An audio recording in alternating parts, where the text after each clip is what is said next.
中央银行提出第7波信用管制措施，帮市的市草有较降温。不过，建商囤地唔动工的问题嘛引起关注。土地银行表示，11月份开始，超过期限无动工会加重处分，利率会起到1码，而且收回1成的租金。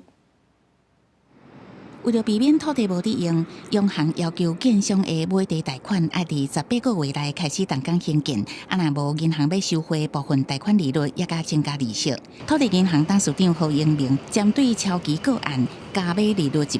码，嘛要直接收回1成的贷款额度。加速的回收土建融的贷款这件事情，有助于他们在银行法72之2的30%的规范里面会有更多的空间。之前很多建商在抢地嘛。那就会有非常高的溢价率，那这个溢价率可能就会相对的降低。根据金管会统计，承办业务的资料，公股银行为去年底的超期无动工买地贷款的余额达到2115亿，土地银行占1173亿。土地银行回应，到今年10月底的统计，土地银行的土地建筑用资无动工余额金额是913亿，比去年减少260亿。目前会当感受到建商对土地需求减少，中月底标案成交数敢若3至4成，一价率比进前高较低，每年帮市交易会减少。如果说现阶段这个政策上面或是一些银行呢，它可能在这些贷款方向上面呢有一些紧缩的情形呢，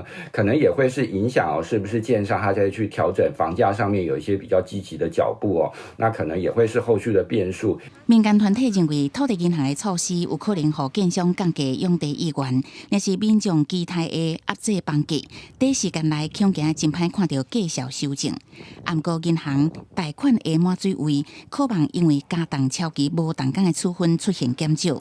记者综合报道。